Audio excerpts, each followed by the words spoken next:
Assalamualaikum warahmatullahi wabarakatuh. Selamat datang kembali di channel Radio Story. Masih bersama dengan saya, Mas Alan. Untuk kisah kali ini masih melanjutkan dari kisah yang sebelumnya, yaitu kisah yang berjudul Dendam Arwah Gadis Remaja yang Diperkosa. Tanpa basa-basi lagi, mari kita dengarkan.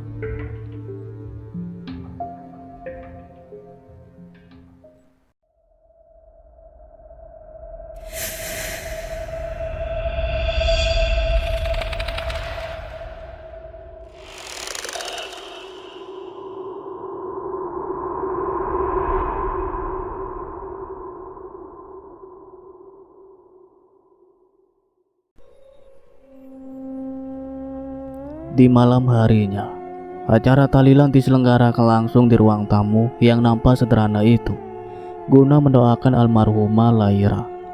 Bacaan ayat suci Al-Quran dilantunkan menggema di seluruh ruangan. Terlihat ada banyak sekali orang di sana, mulai dari tetangga dekat dan juga saudara Paradit datang ikut mendoakan almarhumah Laira. Hingga ruang tamu yang nampak sederhana itu sampai tak cukup menampung mereka, saking banyaknya orang yang mengikuti acara tahlilan.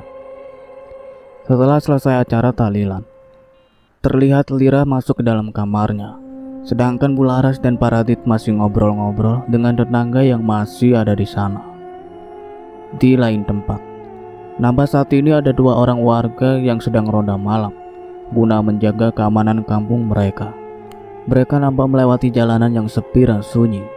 Jalanan itu merupakan menuju pemakaman. Biasaan sudah, kalau lewat di daerah sini suka merinding nih bulu kuduk. Mana tempat serem banget, ucap seorang pemuda yang merasa sedikit takut saat melewati pemakaman itu. Ya elah, takut banget sih lu. Santai aja kali bro, ngapain takut? Gak bakal ada apa-apa, sahut temannya. Pemuda itu menanggapi perkataannya.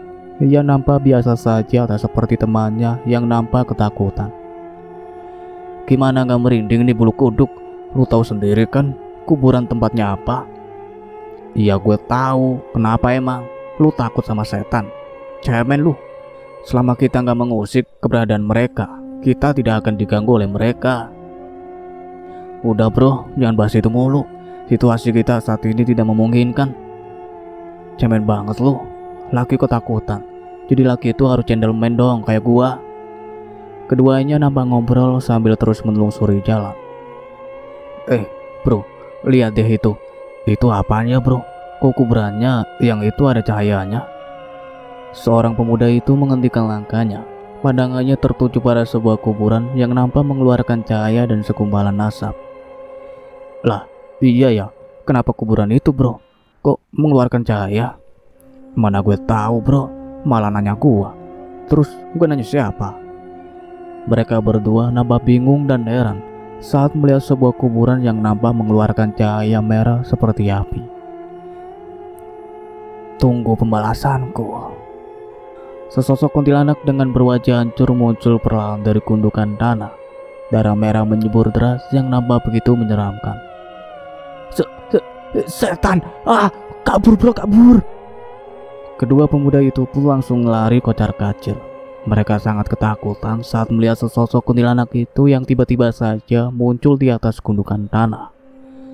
Sosok kuntilanak itu perlahan melayang ke udara dan menghilang bersamaan dengan angin yang berembus.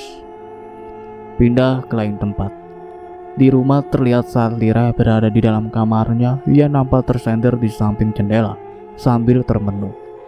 Tatapannya kosong, bagikan tak ada kehidupan pun di sana.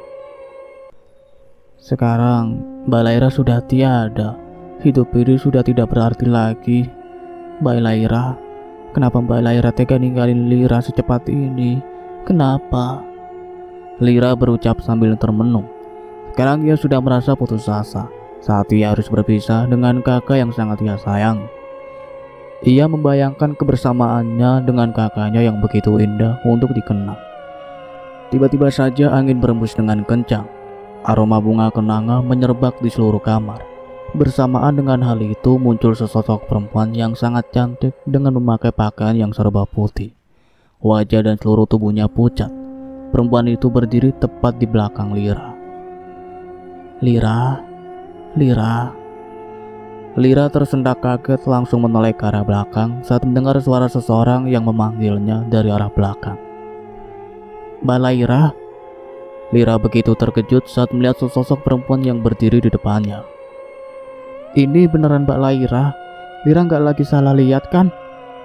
Lira berucap sambil mengucek matanya melihat secara jelas sesosok perempuan itu. Iya Lira, ini beneran Mbak. Perempuan itu berucap sambil tersenyum tipis.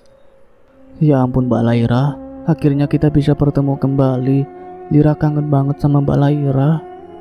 Dengan perasaan yang sangat bahagia, Lira pun langsung memeluk sosok perempuan itu. Dan ternyata sosok perempuan itu adalah arwah Laira yang bangkit. Kenapa Mbak Laira tega ninggalin aku? Mbak Laira sudah gak sayang lagi sama Lira. Lira nampak menangis di dekapan arwah kakaknya. Siapa bilang Mbak gak sayang sama kamu? Mbak sayang banget sama Lira. Keadaan kita sudah berbeda. Ini sudah takdir kita harus berpisah. Laira berucap sambil mengelus pucuk kepala adiknya. Lira, udah ya kamu jangan sedih lagi. Sekarang kamu kan bisa bertemu lagi dengan Mbak. Iya Mbak, sekarang Lira udah gak sedih lagi. Kan ada Mbak Laira di sini yang nemenin aku. Lira mengusap sisa air mata yang membasahi pipinya. Seketika itu wajahnya berbinar. Ia begitu senang karena bisa bertemu dengan kakaknya kembali meski hanya sebatas sarwa. Namun itu sudah cukup mengobati rasa rindu terhadap kakaknya. Nah, gitu dong, adik kakak harus kuat, gak boleh sedih lagi. Iya Mbak. Oh iya Mbak Laira kok bisa ada di sini? Apa yang terjadi? Ada sesuatu yang ingin Mbak lakukan. Orang-orang laknat itu harus lenyap di tanganku. Orang-orang laknat? Siapa mereka Mbak? Tanya Lira penasaran. Ia tidaklah mengerti dengan apa yang dimaksud oleh kakaknya. Mereka adalah orang-orang yang telah membunuh Mbak. Perlakuan mereka sangat laknat. Mbak harus membalas perbuatan mereka, ucap Laira sambil mengepalkan tangan. Sorot matanya merah menyala. Ia merasa sangat geram mengingat ketika para pria itu menodainya. Astagfirullahaladzim, ini tidak bisa dibiarkan begitu saja Mbak. Orang-orang itu harus mendapat balasan dengan apa yang telah mereka berbuat. Lira sangat setuju jika Mbak Laira membalas perbuatan mereka. Bila perlu, bunuh mereka Mbak, ucap Lira. Ia merasa tak terima dengan kejadian itu yang merenggut nyawa kakaknya. Iya, Mbak pasti akan membalas perbuatan mereka. Bila perlu, Mbak akan membunuh mereka semua. Tapi, kamu jangan bilang ibu dan bapak kalau Mbak ada di sini ya. Emang, kenapa Mbak? Mbak masih belum siap, Lir, menampakkan wujud Mbak di hadapan ibu dan bapak. Kamu harus merahasiakan tentang ini. Jangan sampai ada yang tahu. Ini rahasia kita ya. Iya Mbak, kalau itu kemauan Mbak Laira, Lira gak akan bilang siapa-siapa tentang ini. Mbak Laira jangan pergi ya. Lira butuh Mbak. Lira ingin Mbak Laira selalu ada di sampingku. Iya Lira, Mbak akan selalu ada di samping Lira. Kamu tenang saja ya. Meskipun keadaan Mbak sekarang seperti ini, Mbak sayang banget sama Lira. Lira juga sayang sama Mbak. Lira pun langsung memeluk kakaknya kembali. Lira, Mbak pergi dulu ya.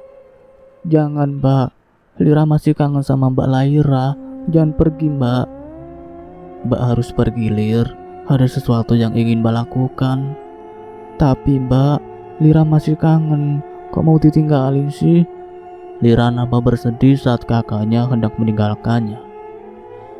Besok kita akan masih bisa bertemu lagi Lir. Mbak janji deh, besok pagi Mbak akan kesini lagi. Gak apa-apa ya, Mbak tinggal sekarang.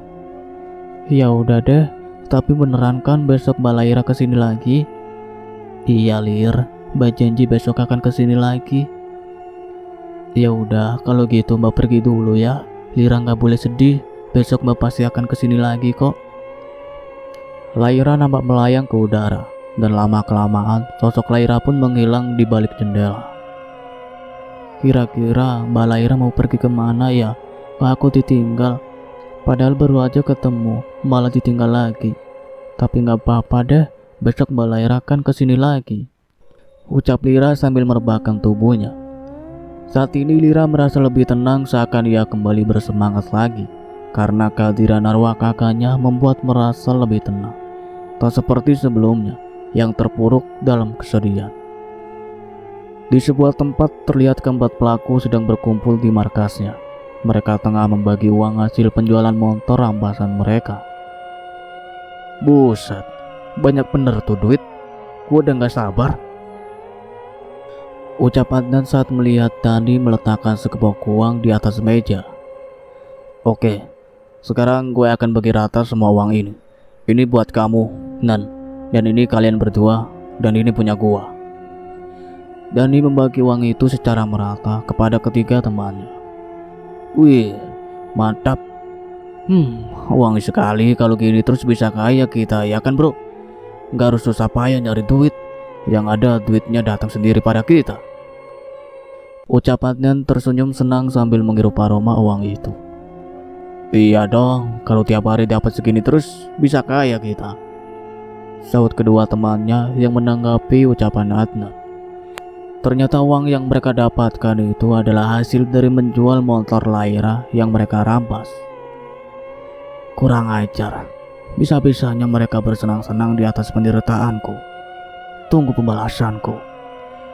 Tanpa mereka sadari, ternyata dari tadi arwah Laira tengah mengawasi mereka. Di balik pepohonan, Laira merasa sangat geram dengan keempat pelaku itu. Mantep banget cuy, uang banyak hati pun senang. Bisa buat makan 1 bulan ini mah, ucap Adnan tersenyum senang. Selanjutnya, apa yang harus kita lakukan guys? Tanya Adnan sambil melihat ke arah ketiga temannya itu. Kita habisin duit ini dulu lah, setelah itu baru kita nyari target baru, sahut Dani sambil menaik turunkan alisnya. Yoi, boleh juga itu loh. Uang kita kan masih banyak. Kalau udah mulai menipis, kita beraksi lagi, iya enggak? Ucap Agus sambil menaik turunkan alisnya. Iya bre, gue juga setuju. Lagian duit kita masih banyak. Cukup ini mah kalau buat makan 1 bulan, sahut Adnan sambil tersenyum senang. Guys, kok gue jadi kepikiran omongan cewek itu ya? Sepertinya dia tidak main-main dengan perkataannya, ucap Rian. Sambil bergidik ngeri ia teringat dengan sumpah yang dikatakan oleh Laira. Udahlah bro, jangan mikirin dia. Biarkan saja, tenang aja, aman bro, ucap Dani dengan santainya menanggapi ucapan Rian. Ada benarnya apa kata Rian bro? Kemarin cewek itu kan sempat bilang akan balas dendam sama kita. Omongan cewek itu memang tidak main-main bro, sambung Agus yang juga ikut bergidik ngeri. Ya elah, kalian berdua takutan amat sih. Gak bakal dia balas dendam. Orang cewek itu udah mati. Mana ada orang mati bangkit lagi, ucap Dani sambil menghisap sebatang rokoknya. Kalau dia gak terima terus arwahnya kentayangan jadi hantu gimana? Kita juga yang susah. Yang ada kita dihabisi sama dia. Aduh, kalian ini masih saja percaya sama yang begituan. Zaman sekarang kagak ada hantu. Hantu itu hanya cerita rakyat. Kalau orang sudah mati ya mati, gak akan bangkit lagi. Apalagi jadi hantu, kagak ada. Dani hanya menggelengkan kepala melihat tingkah laku ketiga temannya itu yang menurutnya aneh. Mereka bertiga hanya diam, tak ada sahutan apapun dari mereka. Gua cabut dulu ya guys, ucap Rian sambil beranjak dari tempat duduknya. Mau kemana lu Yan? Masih jam segini udah mau pulang saja, timpal Dani. Ngantuk gua bro, mau pulang. Pegel semua nih badan, rasanya kayak mau rontok, sahut Rian. Ya elah, anak muda jam segini udah mau tidur aja lu, ucap Dani yang meledek Rian. Serah kalian dah, gua ngantuk mau tidur. Ya udah ya, gua cabut dulu. Rian langsung melenggang pergi dari tempat itu dan berjalan ke arah motornya. Si Rian masih jam segini udah mau tidur aja. Saat ini di kediaman markas keempat pelaku itu hanya menyisakan Dani, Agus, dan Adnan saja, karena salah satu teman mereka sudah pulang terlebih dahulu. Sedangkan di perjalanan, Rian tengah menempuh perjalanan menuju rumah. Suasana jalan saat itu nampaklah sepi. Tak ada pengendara lain pun yang melintas. Duh, dingin banget sih gua. Lupa bawa jaket lagi. Gumam Rian sambil fokus mengendarai motornya. Itu kok ada orang. Ngapain cewek itu malam-malam sendirian? Kasihan juga. Coba saya samperin deh. Saat tengah asik mengendarai motornya, samar-samar dari kejauhan Rian melihat seorang perempuan yang tengah berjalan seorang diri di bawah pantulan sinar rembulan. Mau kemana mbak malam-malam gini? Keluar sendirian? Tanya Rian saat sudah sampai di samping perempuan itu. Saya mau pulang mas, saut perempuan itu singkat. Perempuan itu nampak sedikit aneh. Semua tubuhnya nampak pucat layaknya seperti orang sedang sakit. Oh, mau pulang ya? Bareng sama saya saja mbak, mari saya antar. Bahaya loh kalau malam-malam begini mbaknya jalan sendirian. Rian yang merasa tak tega dengan perempuan itu, ia menawarkan tumpangan pada perempuan itu. Apa gak ngerepotin kalau saya ikut sama masnya? Gak ngerepotin sama sekali kok mbak, cuma gitu doang. Mari mbak saya antar. Perempuan itu hanya mengangguk dan langsung naik di belakang motor Rian. Lalu setelah itu Rian kembali mengendarai motornya. Rumah mbaknya di mana? Ini masih jauh apa enggak dari sini? Tanya Rian sambil fokus mengendarai motornya. Masih jauh mas, saut perempuan itu dingin. Oh, emang mbaknya dari mana? Kok sendirian? Gak takut apa malam-malam begini keluar sendirian? Perempuan itu hanya diam dan menunduk saja, tak menjawab perkataan Rian. Ini kemana mbak? Masih jauh apa enggak? Kok dari tadi gak nyampe-nyampe ya? Masih jauh mas, Jalan Mawar nomor 1, arah rumah saya. Oh, Jalan Mawar nomor 1. Oke deh. Tak lama kemudian kini Rian mulai memasuki perhutanan. Suasana saat itu nampak mencekam dan sunyi. Ini beneran jalan ke arah rumah mbak. Kita nggak salah jalan ini kan? Ucap Rian sambil melihat sekelilingnya. Iya mas, benar. Ini jalan ke arah rumah saya. Saut perempuan itu singkat sambil menunduk. Waduh, agak ngeri juga ya di sini. Ucap Rian sambil berkitik ngeri melihat suasana di sekelilingnya. Berhenti di sini mas, pinta perempuan itu. Rian langsung menghentikan motornya saat perempuan itu menyuruhnya berhenti. Nampak saat ini mereka berdua nampak berada di tengah hutan yang sangat sepi dan sunyi. Hanya terdengar semilir angin lalu lalang yang berembus di sekitar mereka. Rian turun dari motornya sambil melihat sekeliling hutan itu yang tak terlihat satu rumah pun di sana. Loh, ini kan kok bukannya tempat ini? Seketika itu Rian jadi teringat dengan tempat itu, di mana sewaktu ia dan ketiga temannya membunuh seorang gadis. Perasaannya menjadi gelisah tak karuan saat mengingat tempat itu. Rupanya kau masih ingat dengan tempat ini. Gak sia-sia aku membawamu ke sini. Kau memang laki-laki laknat. Sebagaimana kau merenggut nyawa dan kehormatanku, maka kau harus mati juga di tempat ini. Tiba-tiba saja perempuan itu berubah menjadi sesosok kuntilanak yang sangat menyeramkan. Separuh wajahnya hancur dan terkelupas. Tubuhnya pun penuh dengan darah yang berasal dari lehernya yang terus mengeluarkan darah. Setan! Rian berteriak sambil menutup kedua matanya. Ia sangat shock dan terkejut melihat perempuan yang ada di depannya itu berubah sepenuhnya menjadi sosok kuntilanak yang sangat menyeramkan. Ternyata sosok kuntilanak menyeramkan itu adalah arwah Laira. Saat ia hendak lari namun langkah kakinya sangat berat untuk digerakkan, seperti ada yang mencekal kedua kakinya. Rian hanya diam dan pasrah. Ia tidak berani melihat ke arah kuntilanak itu yang begitu menyeramkan. Perlahan sesosok kuntilanak itu mendekati Rian yang tengah dilanda ketakutan. Pergi, jangan ganggu aku, pergi. Ucap Rian. Ia melihat di sela-sela jarinya kuntilanak itu berjalan mendekatinya. Kau memang laki-laki bajingan. Dengan sangat tega kau dan ketiga teman biadabmu itu merenggut nyawa dan kesucianku. Sekarang aku sudah tak bisa merasakan apa itu arti dari sebuah kehidupan. Dan sekarang kau harus membayar semuanya. Seketika itu Laira pun langsung mencekik leher Rian dan mengangkatnya ke udara. Laki-laki sepertimu tidak pantas hidup di dunia ini. Kau harus mati di tanganku. Laira pun langsung mengempaskan tubuh Rian ke bawah dengan sangat keras. Hentikan, aku mohon jangan sakiti aku. Kasihanilah saya. Dengan keadaan yang masih tersadar, ia berusaha memohon kepada Laira agar ia memaafkan kesalahannya. Apa kau bilang? Tidak ada kata maaf bagi laki-laki bajingan sepertimu. Apa kau peduli denganku di saat aku memohon untuk dikasihani, ketika kau merenggut nyawa dan kehormatanku? Tapi sekarang kau memohon untuk dikasihani. Sampai kapanpun aku tidak akan memaafkanmu. Kata maaf tidak bisa mengganti nyawa seseorang kembali, karena nyawa sangat berarti dari segala-galanya dan tak bisa digantikan dengan apapun. Laira berjalan secara perlahan mendekati pria itu sambil membawa sebatang kayu yang sangat runcing dan panjang. Tidak, apa yang akan kau lakukan?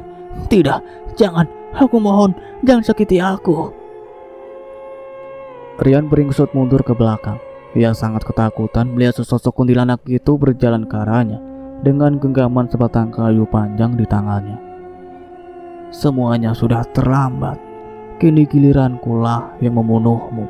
Jika kau bisa bersenang-senang di atas penderitaanku, maka aku harus bisa melenyapkanmu. Mati, kau harus mati di tanganku. Lenyaplah kau laki-laki bajingan. Seketika itu Laira pun langsung menancapkan kayu itu tepat di bagian mulut Rian. Darah segar menyembur sangat deras mengalir ke tubuhnya.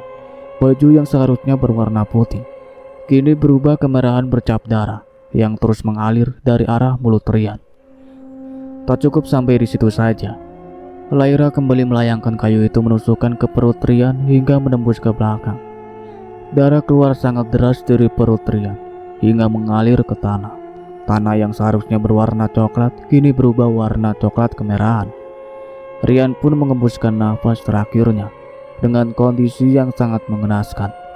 Tak ada satu orang pun yang mengetahui hal itu, karena hutan itu sangat sepi dan jauh dari permukiman warga. Akhirnya kau lenyap juga di tanganku. Satu dendamku sudah terbalaskan. Tinggal ketiga temanmu itu. Mereka harus mati, sebagaimana kau lenyap di tanganku. Desisnya dengan seringai. Ia tersenyum puas saat melihat kondisi Rian yang begitu mengenaskan. Tiba-tiba sosok Laira pun langsung menghilang dari tempat itu, meninggalkan tubuh Rian yang terkurai di tanah dengan kondisi yang sangat mengenaskan. Sedangkan di rumah, Bu Kofifa yang merupakan ibunya Rian, ia merasa gelisah karena putranya tak kunjung pulang ke rumah. Si Rian kemana ya? Kok dari tadi belum pulang juga? Padahal Rian udah dari tadi keluar. Gumam Bu Kofifa yang tengah berada di depan rumah menunggu kedatangan putranya. Apa coba aku telepon aja ya? Coba aku telepon aja deh. Bu Kofifa langsung meraih HP yang ada di kantong celananya. Ia coba akan menelpon putranya itu. Kok gak aktif nomornya? Duh, si Rian sebenarnya kemana sih? Ditelepon juga gak bisa. Kelayapan terus kerjaannya tuh anak. Gumam Bu Kofifa heran karena Rian tak bisa dihubungi. Perasaannya seakan menjadi gelisah tak karuan karena putra sulungnya tak kunjung pulang. Terlihat Bu Kofifa berjalan masuk ke rumahnya. Ia menghampiri suaminya yang tengah berada di ruangan tamu. Pak, Bapak.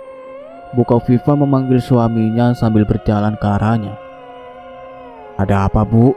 Kok kayak lagi gelisah gitu? Ibu kenapa? Tanya suaminya heran saat melihat istrinya tergesa-gesa berjalan menghampirinya.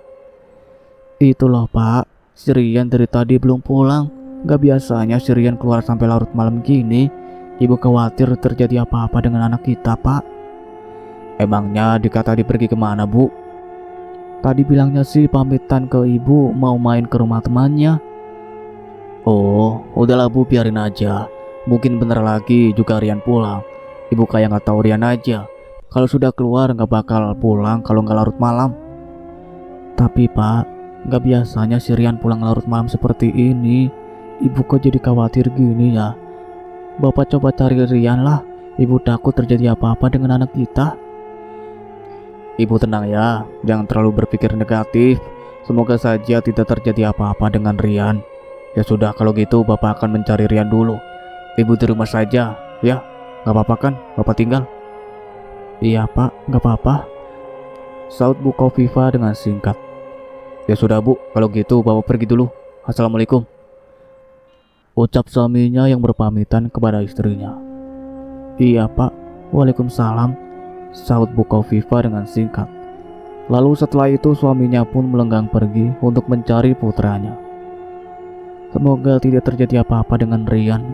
Ya Allah, lindungilah anakku dimanapun dia berada. Bu Kofifa tak henti-hentinya memanjatkan doa, berharap putranya baik-baik saja. Singkat cerita, pagi hari pun tiba. Terlihat di dapur Lira sedang membantu ibunya memasak. Sudah menjadi kebiasaannya terkadang Lira bangun lebih awal untuk membantu ibunya sebelum berangkat ke sekolah. Untung pagi ini Lira nampaklah begitu sangat ceria, tak seperti sebelum-sebelumnya yang terpuruk dalam kesedihan. Lira, kamu kenapa nak? Ibu lihat-lihat hari ini kok kamu kayak lagi bahagia banget. Ada apa? Tanya Bu Laras heran saat melihat tingkah laku putrinya yang nampak berbeda. Bu Laras yang melihat hal itu jelas ia merasa heran. Lira nggak kenapa-napa kok Bu. Emang ada yang salah apa dari Lira? Ya enggak sih, ibu rasa kamu kayak gimana gitu hari ini. Kenapa berbeda? Gak seperti kemarin-kemarin. Kamu baik-baik saja nak. Ada-ada aja deh ibu ini. Mungkin itu hanya perasaan ibu aja kali. Lira baik-baik saja kok Bu, saut Lira sambil tersenyum. Bu Laras hanya diam sambil mencerna perkataan putrinya. Ia nampak bingung hendak berkata apa. Sudah selesai nih Bu, mau taruh di mana? Tanya Lira setelah selesai menyelesaikan pekerjaannya. Taruh di atas meja sana nak, kalau sudah selesai, saut Bu Laras sambil fokus mengupas bawang. Oh, oke deh Bu. Lira langsung mengambil piring dan meletakkan ikan yang sudah ia goreng ke atas meja. Nah, udah beres semua nih. Lira bantuin apa lagi nih Bu? Apa masih ada lagi yang harus Lira bantuin? Tanya Lira pada ibunya. Udah, gak ada nak, semuanya sudah selesai. Kamu tinggal aja gak apa-apa. Yang lain biar ibu yang urus. Kamu kan masih harus sekolah. Oh, ya udah deh Bu, gak apa-apa kan Lira tinggal? Iya nak, gak apa-apa. Ya udah deh kalau gitu Lira mau mandi dulu, ucap Lira sambil berjalan ke arah kamar mandi. Itu si Lira kenapa ya? Kok aneh banget hari ini, kayak gimana gitu? Kira-kira kenapa ya tuh anak? Gumam Bu Laras dengan pelan. Ia masih merasa heran dengan tingkah laku putrinya yang menurutnya sedikit aneh. Lira yang setelah selesai mandi terlihat ia berjalan ke arah kamarnya untuk mempersiapkan peralatan sekolahnya. Loh, Mbak Laira? Mulai kapan Mbak Laira di sini? Lira dibuat terkejut saat membuka pintu kamarnya. Tiba-tiba saja ada sesosok arwah kakaknya yang duduk di atas lemarinya. Mbak Laira kan sudah bilang kemarin sore Lir habis mandi ya? Iya Mbak. Iya sih. Lupa Lira. Udah lama Mbak di sini. Dari tadi Mbak sudah di sini nungguin adik kesayangan Mbak. Laira berucap sambil tersenyum ke arah Lira. Iya deh Mbak. Oh iya Mbak, Mbak Laira mau di sini apa mau ikut Lira ke sekolah? Kamu mau berangkat sekolah Lir? Iyalah Mbak. Ya udah deh, Mbak ikut. Ya udah, ayo kalau mau ikut. Keburu kesiangan nih, yang ada telat nanti Lira. Lalu Lira berjalan ke arah keluar kamarnya bersama arwah sang kakak. Sedangkan di tempat lain, gimana ini Pak? Sampai pagi ini Rian belum juga pulang. Apa yang harus kita lakukan Pak? Gimana dengan anak kita? Bu Kofifa berucap seraya terisak tangis. Karena sampai saat ini suaminya tak dapat menemukan keberadaan putra mereka. Meski suaminya sudah mencari kemanapun, ia tak bisa menemukan keberadaan anaknya. Bapak juga bingung Bu. Padahal Bapak sudah mencari Rian ke rumah teman-temannya, tapi tidak ada satu dari mereka yang tahu dengan Rian. Suaminya seakan pasrah. karena ia sudah berusaha mencari Rian, namun ia tak dapat menemukan keberadaan putranya. Apa sebaiknya kita coba laporin polisi saja, Bu? Mungkin polisi bisa membantu kita untuk mencari Rian. Tidak ada cara lagi selain lapor ke polisi. Hanya mereka yang bisa menemukan keberadaan Rian. Iya Pak, kita harus lapor ke polisi tentang hal ini. Sudah 1 hari anak kita tak kunjung pulang. Kita harus laporin ke polisi Pak. Ibu takut kenapa-napa dengan Rian. Ya sudah Bu, Ibu tenang dulu ya. Kita doakan saja semoga Rian baik-baik saja. Ayo Bu, kalau gitu kita ke kantor polisi sekarang, ajak suaminya kepada istrinya. Iya Pak, saut Bu Kaufifa dengan singkat. Lalu setelah itu mereka berdua melenggang pergi ke kantor polisi untuk melaporkan tentang kehilangan putra mereka. Tak berselang lama kemudian, kini suaminya dan Bu Kaufifa pun telah sampai di kantor polisi. Selamat siang Pak, Bu, ada yang bisa saya bantu? Silakan duduk, ucap seorang polisi itu menyapa mereka berdua dengan ramah. Siang Pak, jadi gini Pak, kedatangan kita ke sini ingin melaporkan perihal hilangnya putra kami, ucap Pak Bambang. Bisa dijelaskan kronologi awal mula tempat terakhir yang sempat dikunjungi oleh putra Bapak dan ciri-ciri anak Bapak? Mungkin Bapak punya fotonya? Jadi gini Pak, putra kami sejak kemarin malam tak kunjung pulang sampai hari ini. Kita juga tidak tahu dia perginya kemana. Apakah Bapak bisa bantu kami untuk mencari putra kami? Ciri-ciri anak Bapak seperti apa? Mungkin sampean punya fotonya anak Bapak untuk memudahkan saya mencari anak Bapak nantinya. Sebentar ya Pak, saya punya fotonya. Ini Pak, foto anak kami. Pak Bambang berucap sambil menyerahkan selembar foto putra mereka pada polisi tersebut. Baik Pak, laporan Bapak saya terima. Siang ini juga saya akan mengerahkan tim kami untuk mulai mencari anak Bapak. Makasih banyak ya Pak. Saya serahkan semua ini sama sampean. Semoga Bapak bisa segera menemukan putra kami. Baik Pak, serahkan semua ini sama saya. Saya akan berusaha sebisa mungkin untuk mencari keberadaan putra Bapak. Iya Pak, ya udah kalau begitu kami pamit pulang dulu Pak. Mari. Iya Pak, silakan. Polisi itu hanya tersenyum saat Pak Bambang mengundurkan diri.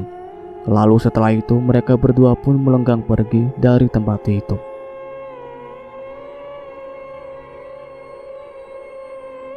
Cukup sekian ceritanya sampai di sini, nantikan kelanjutan ceritanya. Saya akhiri. Wassalamualaikum warahmatullahi wabarakatuh.